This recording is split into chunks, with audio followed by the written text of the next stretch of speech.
على سيدنا محمد وعلى آله وأصحابه أجمعين. Mes frères et sœurs, assalamu alaikum wa rahmatullahi wa barakatuhu. Remercions tout d'abord Allah subhanahu wa ta'ala, le Seigneur de l'univers, le créateur de toutes choses. Quand il veut créer une chose, il suffit qu'il dise soit et la chose est créée. Rien n'est difficile pour sa grandeur. C'est lui le créateur des anges, le créateur des djinns, le créateur des êtres humains, le créateur des animaux. Mes frères et sœurs, ashhadu an la ilaha illallah wa ashhadu anna Muhammadan Rasulullah. J'atteste qu'il n'y a de Dieu qu'Allah et j'atteste que Muhammad sallallahu alayhi wa sallam est son messager. Je dis ces paroles par ma langue, mais également par le cœur. Pourquoi? Car toutes les personnes, musulmans ou non musulmans, peuvent attester qu'il n'y a de Dieu qu'Allah. Il suffit qu'ils disent la ilaha illallah. C'est facile à dire, mais il faut l'affirmer de son cœur. Donc j'atteste qu'il n'y a de Dieu qu'Allah et que Mohammed est son messager.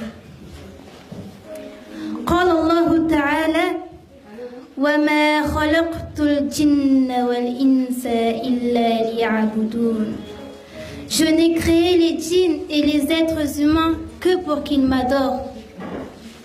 Allah subhanahu wa ta'ala a créé les djinns et les êtres humains sans but ni objectif autre le fait qu'ils l'adorent.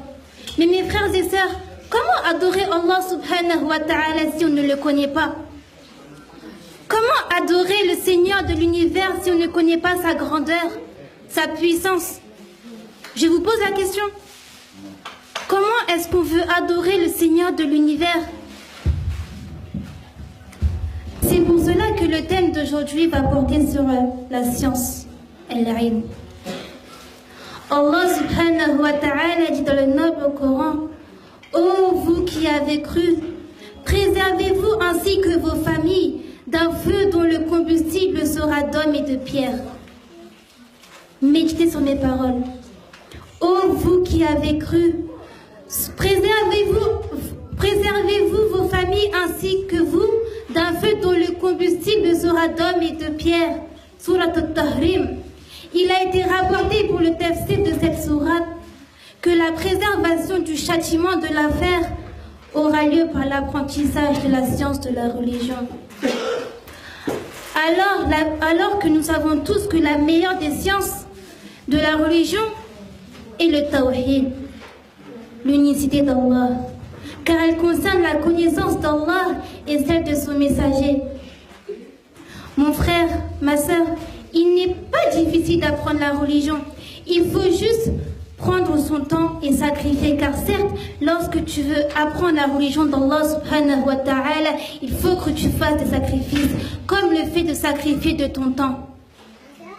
Mais sachez qu'Allah ta'ala a dit: Allah élève en degré ceux qui d'entre vous ont cru et ont acquis la connaissance. Surat Mujadala.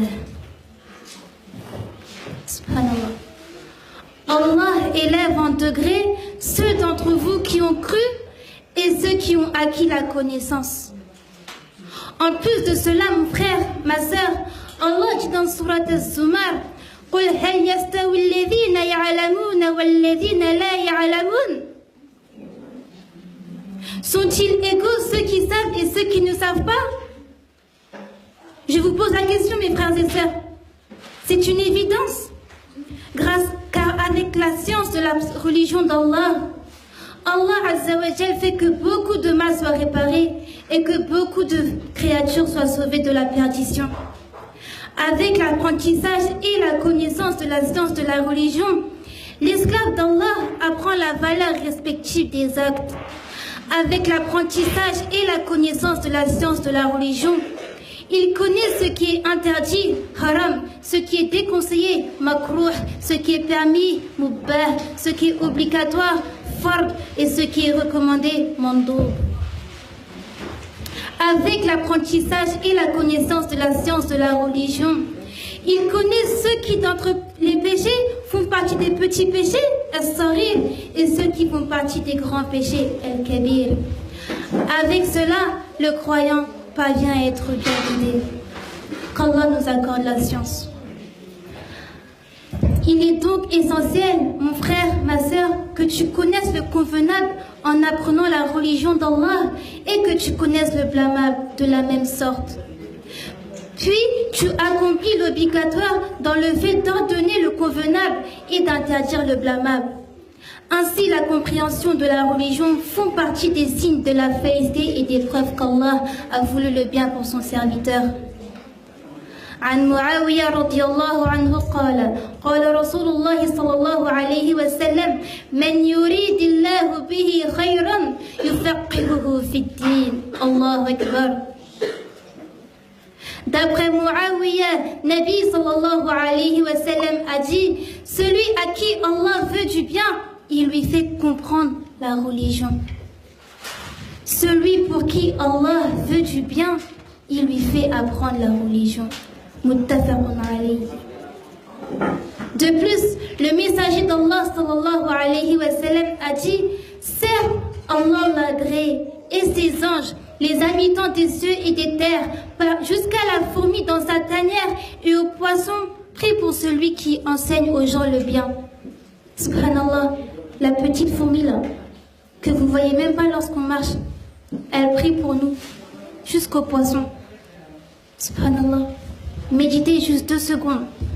La petite fourmi noire qui marche qu'on ne voit pas, elle prie pour celui qui ordonne le bien. C'est pas un bienfait de la part d'Allah subhanahu wa ta'ala? Si. Rawahu Tirmidhi. De plus, celui qui emprunte un chemin pour chercher à apprendre, Allah lui facilitera une voie vers le paradis. Rawahu al-Bukhari. Mon frère, mes sœurs, ceci est mon conseil. Celui qui aime vraiment Allah subhanahu wa ta'ala et son messager, qu'il apprenne la science, car c'est une obligation pour chaque croyant et chaque croyante, pour chaque musulman et chaque musulmane. Mes frères, mes sœurs, cramponnez-vous au câble d'Allah. Allah subhanahu wa ta'ala a dit وَاعْتَصِمُوا بِحَبْلِ اللَّهِ جَمِيعًا وَلَا تَفَرَّقُوا. Cramponnez-vous au câble d'Allah. Mes frères et sœurs, cramponnez-vous au câble d'Allah. Ne lâchez pas la religion. Beaucoup de gens, malheureusement, n'ont pas la religion. Beaucoup de gens, malheureusement, sont égarés, que ce soit nos amis proches, nos amis lointains. Et qu'est-ce qu'on dira à Allah subhanahu wa ta'ala lorsqu'Allah nous demandera, lorsqu'Allah demandera à son serviteur, qu'as-tu fait dans ce bas monde? Qu'as-tu fait dans ce bas monde? Mon frère, ma sœur, il faut que l'on réfléchisse sur cela. Lorsque le serviteur dira, ce n'est pas de ma faute, c'est un tel qui ne m'a pas appris la religion, c'est un tel qui ne m'a pas parlé de la religion, toi, qu'est-ce que tu vas répondre à ce moment-là? Tu diras, oh mais Allah, je sais pas. Quand je lui parle de religion, bah j'ai peur. Subhanallah, c'est pas la peur qui doit nous arrêter. On doit tout faire pour enseigner la religion, la partager autour de nous. Mes frères et sœurs, n'ayez pas peur. Allah est avec nous. Qu'Allah nous donne la science. De plus, Allah dit dans le Saint-Coran à son messager, Qul Rabbi zidni ilma. Dit, oh Allah, donne-moi encore plus de connaissances. Mohammed, ne me demande pas l'argent, de la nourriture, des habits ou autre. Demande-moi la religion. Demande-moi la religion, demande-moi la science. À Allah subhanahu wa ta'ala appartient le visible. À Allah subhanahu wa ta'ala appartient la connaissance du visible et de l'invisible. C'est lui seul qui sait ce qui se passe. N'ayez pas peur, mes frères et sœurs. Cramponnez-vous au câble d'Allah. Malheureusement, beaucoup trop de monde sont occupés avec ce bas monde. Mais vous, masha'Allah, vous êtes venus de chez vous jusqu'ici pour pouvoir nous écouter et pour votre remise de bulletin, subhanallah. C'est un cadeau. C'est un cadeau qu'Allah subhanahu wa ta'ala ne donne pas à tout le monde d'apprendre. Il y a beaucoup de gens que vous voyez dans la rue qui n'ont pas la religion, subhanallah. Et ça doit nous atteindre. C'est pour ça que nous devons de partager, d'apprendre la science et de la propager autour de nous. Qu'Allah nous assiste et nous facilite. Assalamu alaikum wa rahmatullahi wa barakatuh.